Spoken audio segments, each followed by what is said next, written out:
नमस्कार, प्रखर राजपूत को देख रहे हैं आप। आज तारीख 17 नवंबर साल 2025 और इजराइल, फिलिस्तीन, लेबनान समेत पूरी दुनिया की खबरों के साथ एक बार फिर से आपके सामने हाजिर हुआ हूं। इस वीडियो में हम आपको बताएंगे कि मक्का मदीना के अंदर 42 हिंदुस्तानियों की मौत हो चुकी है। अब ये दर्दनाक हादसा कैसे हुआ, क्या अपडेट निकल के सामने आई है, इसके बारे में भी आपको डिटेल पता चलेगा। और साथ ही तुर्की और अमेरिका ने एक साथ मिलकर पाकिस्तान का सपोर्ट कर दिया और भारत के डिफेंस में ऐसी सेंध मारी है कि ये सेंध कहीं ना कहीं भारत को महंगी पड़ सकती है। और साथ ही इस वीडियो में आपको ये भी पता चलेगा कि इस समय इजराइल लगातार वेस्ट बैंक के अंदर किस हिसाब से हमले कर रहे हैं और साथ ही लेबनान और इजराइल के बीच जो तल्खियात हैं इस समय बढ़ के कहां पहुंचे, ये भी एक बहुत बड़ी खबर है। इसके बारे में भी हम डिटेल बातचीत करेंगे। और साथ ही ईरान के अंदर बरसात हो गई है लेकिन इसके बावजूद भी सूखे के आसार बद से बदतर है। अब ऐसा क्यों है, क्या ये बरसात नेचुरल थी या फिर आर्टिफिशियल, इसके बारे में भी आपको पता चलेगा। और साथ ही भारत के डिफेंस को यूक्रेन से भी एक बड़ा झटका लगा है। अब ये झटका कैसे लगा है, क्या वजह है, इसके बारे में भी आपको पता चलेगा। और साथ ही ट्रंप अब न्यूज चैनलों पे मुकदमा करके पैसे कमाएंगे। अब ऐसा क्यों कह रहा हूं,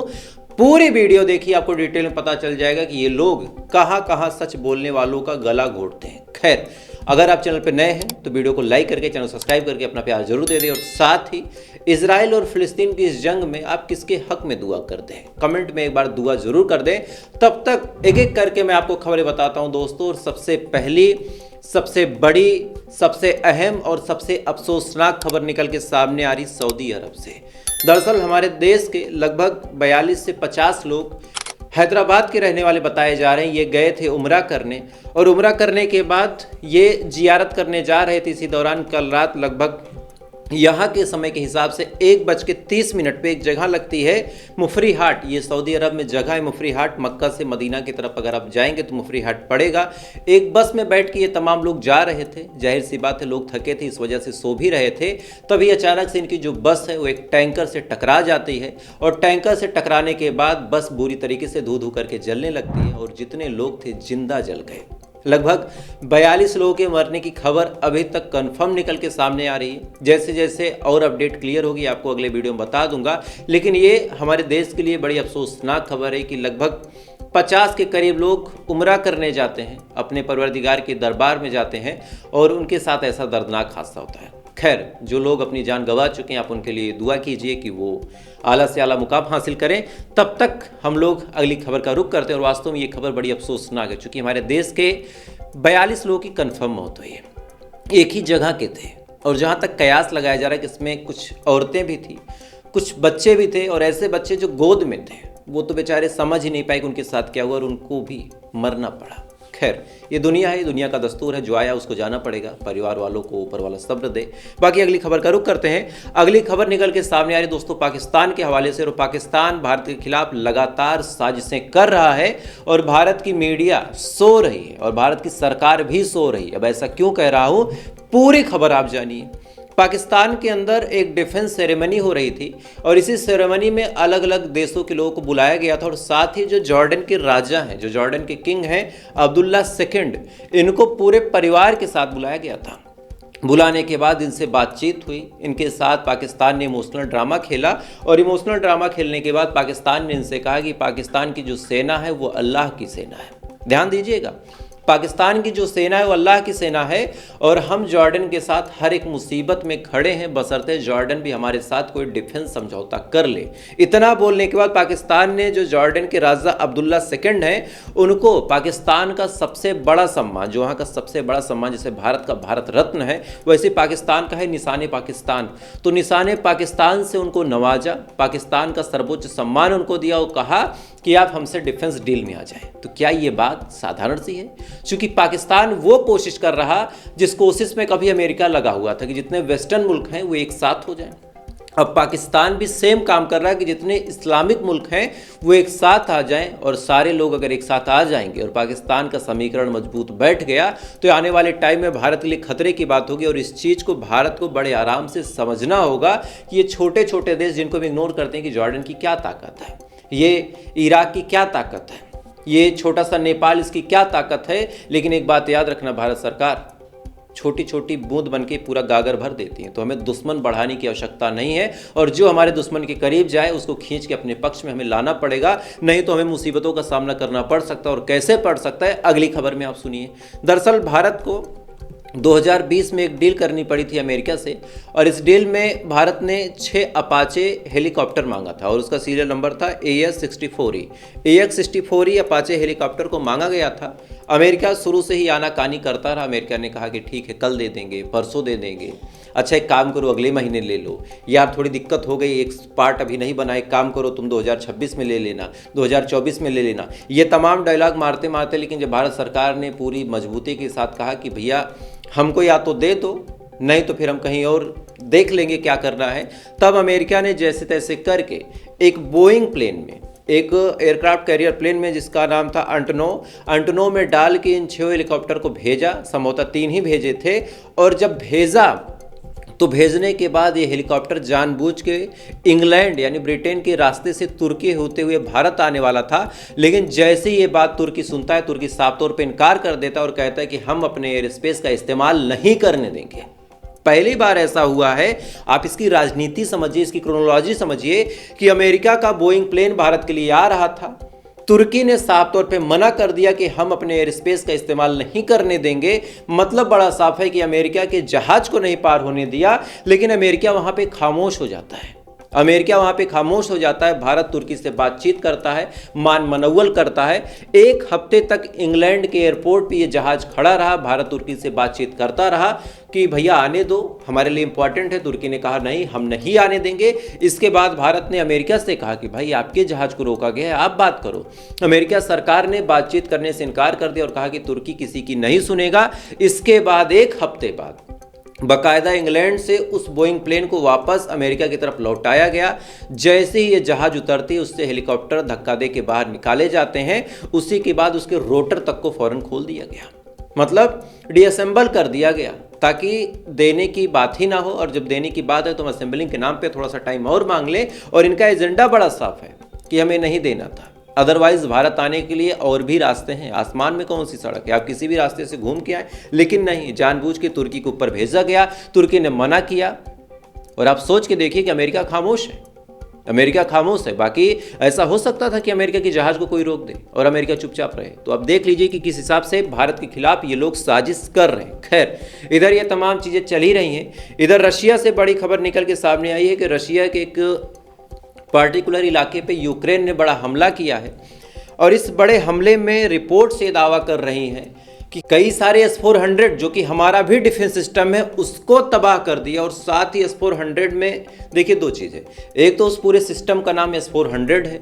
अब उसमें एक तो मिसाइलें लगी होती है जो जाती हैं उड़ के और सामने वाली मिसाइल को इंटरसेप्ट करती है। चूँकि इंटरसेप्शन का जो प्रक्रिया है बड़ा सिंपल सा है कि सामने से कोई मिसाइल आ रही है तो जो लॉन्चर होगा वो सेंस करेगा, वो एक सिग्नल देगा कि हाँ मिसाइल आ रही है, उस पर हमें अटैक करना है। साथ ही उसमें एक ये भी टेक्नोलॉजी होती है कि वो ये चेक करता है कि ये मिसाइल आ तो रही है, ये गिरेगी कहाँ। अगर किसी खाली जगह पे गिर रही है तो भाई इधर से फिर ये कोई लॉन्चर लॉन्च नहीं करेगा, क्योंकि इसमें भी जो मिसाइल लगी वो बड़ी कीमती है, ऐसे ही तो हम व्यर्थ कर नहीं सकते। तो अगर सुनसान इलाकों पे गिर रहा है, वहाँ कोई है नहीं, बीरावान जगह है, तो वहाँ पे मिसाइलें गिरने देगा लॉन्चर, नहीं तो फिर इधर से लॉन्चर लॉन्च करके मिसाइल को गिरा देगा। तो अब रिपोर्ट निकल के सामने आई है कि कई सारे लॉन्चर को, कई सारे जो ऑटोनोमस सिस्टम यानी AI लगे थे उनको, और साथ ही S-400 के कई सारे होल बॉडी को ही यूक्रेन की मिसाइलों ने डिस्ट्रॉय कर दिया है। अब बड़ा सवाल ये निकल के सामने आता है कि अगर यूक्रेन की मिसाइलें डिस्ट्रॉय कर सकती हैं तो क्या उन मिसाइलों की टेक्नोलॉजी के पीछे पाकिस्तान नहीं पड़ेगा? क्योंकि पिछली बार पाकिस्तान ने जब मिसाइलें दागी थी तो हमारे S-400 ने ऐसा काम किया था कि पाकिस्तान की मिसाइलें भारत तक पहुंच नहीं पाई थी, और इस बात का मलाल बाकायदा पाकिस्तान को है। तो कहीं ना कहीं अब ये सवाल निकल के सामने आता है कि क्या पाकिस्तान यूक्रेन की मिसाइलों की टेक्नोलॉजी को लेने की कोशिश करेगा? चूँकि जिस हिसाब से अमेरिका के करीब पाकिस्तान जा रहा है ये चीज़ें भी पॉसिबल हैं। तो भारत की एजेंसियों को यहाँ पे सतर्क रहने की जरूरत है। खैर, उम्मीद है ये तमाम चीज़ें वो लोग करेंगे। तब तक अगली खबर का रुख करते हैं। अगली खबर निकल के सामने आ रही यूनाइटेड नेशन के हवाले से दोस्तों, और यूनाइटेड नेशन में इजराइल ने वो कांड किया है कि आज पता चल जाता है कि यूनाइटेड नेशन यूनिफिल ये तमाम संगठन केवल खामोश और चुप रहने वाले देशों के लिए हैं। बाकी इजराइल, अमेरिका जैसे देश इन चीज़ों को इतना सा बाल बराबर तवज्जो नहीं देते। दरअसल यूएन के अंदर आज गाजा के मुस्तकबिल को लेकर वोटिंग होनी है और इस वोटिंग में अलग अलग देशों ने प्रपोजल रखा है और हर प्रपोजल में एक बात साफ तौर पर कही गई है कि फिलिस्तीन एक अलग देश होगा, फिलिस्तीन को एक अलग देश का दर्जा मिलना चाहिए और कोई भी शख्स फिलिस्तीन की आज़ादी में इंटरफेयर नहीं कर सकता। अब बात कोई बड़ी नहीं थी, बात बिल्कुल सच थी। इसमें अमेरिका भी कह रहा था कि फिलिस्तीन को एक देश का दर्जा मिलना चाहिए और जैसे ही अमेरिका ने यह बात बोली, नेतन्याहू ने तब अपना सपोले वाला रूप दिखाते हुए कहा और अपने साप्ताहिक कैबिनेट मीटिंग में इस बात को गरजते हुए नेतन्याहू ने कहा कि हम किसी की बात, किसी का भाषण सुनने के लिए नहीं बैठे हैं, हम फिलिस्तीन को एक देश का दर्जा नहीं देंगे, ज़्यादा दिक्कत होगी तो हम अपने हिसाब से समझ लेंगे। मतलब बड़ा साफ है कि अगर फिलिस्तीन को एक देश का दर्जा मिलेगा तो इजराइल की साफ तौर पे धमकी है कि फिलिस्तीन को ही खत्म कर देगा। साथ ही इजराइल ने यह भी कहा, प्रधानमंत्री नेतन्याहू ने, इजराइल कर्ज ने, साथ ही बेन गवीर ने, इन तमाम लोगों ने साफ तौर पे कहा है कि गाजा के अंदर कोई भी शख्स हथियार लेके नहीं रह सकता। वो चाहे किसी भी देश की आर्मी हो, चाहे गाजा की अपनी आर्मी हो, चाहे पुलिस हो और चाहे रेजिस्टेंस फोर्सेस। तो मतलब बड़ा साफ है कि आने वाले टाइम में इजराइल ने ये बात स्पष्ट कर दी है, एकदम क्लियर कर दी है कि चाहे अमेरिका हमारा सपोर्ट करे या फिर ना करे, हम गाजा और फिलिस्तीन के मामले पे वही सोच रखते हैं जो पहले रखते थे। तो क्या आने वाले टाइम में अमेरिका कोई प्रेशर बनाएगा या फिर महज एक सुनहरा ख्वाब, ये देखना होगा और इसके बारे में आपको डिटेल बताऊंगा। खैर, तब तक इजराइल की कुछ और करतूतें आपको बता देता हूं। इजराइल लगातार गाजा समेत वेस्ट बैंक के ऊपर तेजी के साथ हमला कर रहा है। हमला इतना तेज है कि वेस्ट बैंक के ज़्यादातर लोग अब घरों को छोड़ के भागने पे मजबूर हैं। गाजा में इस समय आलम ऐसा है दोस्तों कि इजराइल ना भी मारे तो भी गाजा के लोग मर जाएंगे। क्यों? पिछली साल जैसे तैसे करके ठंड से उन्होंने अपने आप को सरवाइव किया था, क्योंकि पिछली साल शरीर में इतनी उतनी चर्बी बची थी, लेकिन एक साल से ना प्रॉपर खाना मिला है, ना प्रॉपर पानी मिला है, शरीर कमज़ोर है और ऐसे हाल में कुदरत का भी गजब का अजाब है। आप हैदराबाद वाली घटना सुनिए कि मक्का में गए 42 के करीब लोग उनकी जान गई और इधर गाजा के अंदर भी तेजी के साथ आंधी, तूफान और बरसात का मौसम है। अब ये चीज़ें सुनने में आपको बड़ी छोटी लगेंगी, क्योंकि हम आप अपनी रजाई कंबल में बैठ के जब इन खबरों को सुनते हैं तब यही तो लगता है यार बरसात ही तो हो रही। लेकिन मेरे भाई, कभी अपने घर से बाहर निकलो, अपने कपड़ों को उतार दो आज के ही मौसम में और पानी में भीग के रात गुजारो, समझ में आ जाएगा कि ठंड क्या है। खैर, इस पे ज़्यादा कुछ बात नहीं करना, इतना मुझे पता है कि कहती है गज़ल साहे गज़ल होने से पहले और पड़ती हैं बहुत मुश्किलें हल होने से पहले। तो आज सिचुएशन ख़राब है, लेकिन गाजा के लोगों के साथ आपको भी हिम्मत नहीं हारनी है। खैर, अगली खबर का रुख करते हैं। अगली खबर निकल के सामने आ रही है लेबनान के हवाले से दोस्तों। लेबनान पे फिर से इजराइल ने बड़ा हमला किया है और इस हमले में एक शख्स की मौत हुई है और इससे पहले लेबनान पे कल भी इजराइल ने बड़ा हमला किया था और इस हमले में यूनिफिल, जो कि यूनाइटेड नेशन की ही अपनी एक विंग है, उसके एक आदमी को मार दिया। लेकिन मजाल है यूनाइटेड नेशन का कि एक शब्द इजराइल के खिलाफ बोल सके। वही यूएन बार बार गाजा के लिए वोटिंग करवाता है, बार बार कहता है कि गाजा के हक में। भाई 4-5 बार तो आपने सुना होगा कि वोटिंग हुई है, भारत ने भी सपोर्ट किया, 4-5 बार आपने सुना, लेकिन उसका कोई इम्पैक्ट आपको आज तक देखने को मिला? ऑब्वियस सी बात है, नहीं देखने को मिला। और यही इनकी सच्चाई है, ये कुछ भी न करना चाहते हैं, न बोलना चाहते हैं, महज एक सुनहरा ख्वाब दिखा के ये नौटंकी करते हैं। खैर, इधर ये तमाम चीज़ें चल ही रही है।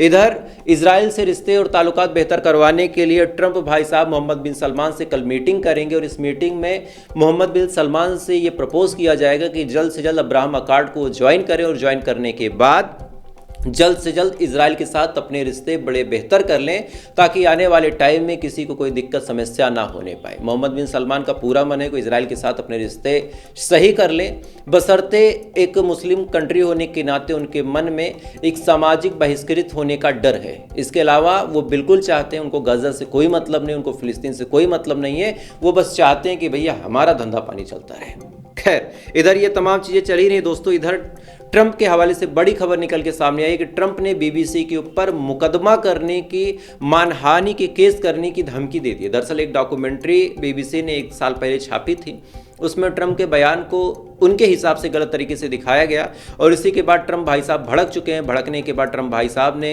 पहले तो बीबीसी को नोटिस दिया। अब बीबीसी से गलती ये हो गई कि बीबीसी ने माफ़ी मांग ली। अब जैसे बीबीसी ने माफ़ी मांग ली तब ट्रंप ने कहा कि देखो तुमने अपनी गलती एक्सेप्ट कर ली, अब एक काम करो, कम से कम 5 अरब डॉलर के करीब एक रकम उन्होंने बताई है। 5 अरब डॉलर के करीब की रकम उनको मिलनी चाहिए और इसको लेके अब डोनाल्ड ट्रंप केस करेंगे और अगर ऐसा हुआ तो बीबीसी को तगड़ी फटकार के साथ तगड़ा झटका लग जाएगा। खैर, इधर ये तमाम चीज़ें चल ही रही है दोस्तों, लेकिन इसी बीच अगली खबर ईरान से निकल के सामने आ रही है कि ईरान में भी हालत बड़े बद से बदतर है, बहुत बद से बदतर है। ईरान में पानी एकदम ख़त्म है। मजबूरी में ईरान की सरकार ने वैज्ञानिकों की मदद लेके क्लाउड सीडिंग करवाई है, यानी बादलों के ऊपर कुछ केमिकल्स छिड़के गए, जिसके बाद बादलों ने पानी छोड़ा, बरसात हुई और ये क्लाउड सीडिंग वहाँ की बड़ी मशहूर झील है उर्मिया झील, उसके ऊपर करवाया गया इस उम्मीद में कि शायद बरसात होगी तो कुछ पानी बढ़ जाएगा। लेकिन आज गाज़ा के साथ साथ आप किस्मत देखिए ईरान की कि जहाँ पानी की ज़रूरत नहीं है गाज़ा में, वहाँ पे पानी बरस रहा, और जहाँ पे पानी की ज़रूरत है ईरान में, वहाँ पे पानी नहीं बरस रहा। आप सोच के देखिए कि गज़ब का कुदरत का अज़ाब आ रहा है दुनिया पे। और बहुत सारे लोगों ने जो कहा था, एक शायरी है कि हो सकता है कि हम लोग मर गए हों और दो जग में ही हो। ये भी तो है, हो सकता है कि हम लोग मुर्दे हैं, इस वजह से दो जग में हैं। आप बात को गहराई में समझिएगा कि एक साइंसदान ने कहा था कि अगर दोजख और जहन्नम जो भी है यहाँ पे है तो हो सकता है हम लोग वहीं। खैर, तो ईरान अपने आप को, अपनी आवाम को बचाने की पूरी कोशिश करते हुए क्लाउड सीडिंग करवा है, लेकिन इससे कितना फ़ायदा होगा कितना नहीं होगा ये तो आने वाला वक्त बताएगा। खैर, तो फिलहाल अभी के लिए बस इतना ही, बाकी थोड़ी देर बाद फिर मुलाकात होगी ऐसी किसी खबर के साथ। तब तक आप अच्छे रहें, खुश रहें, और आपको मेरे बताने का तरीका कैसा लगता है अगर पसंद आता तो सब्सक्राइब करके अपना प्यार जरूर देते हैं। बाकी थोड़ी देर बाद फिर मिलते हैं इजराइल फिलिस्तीन लेबनान सहित पूरी दुनिया की खबरों के साथ। तब तक अच्छे रहें, खुश रहें, ऊपर वाला आपकी हिफाजत।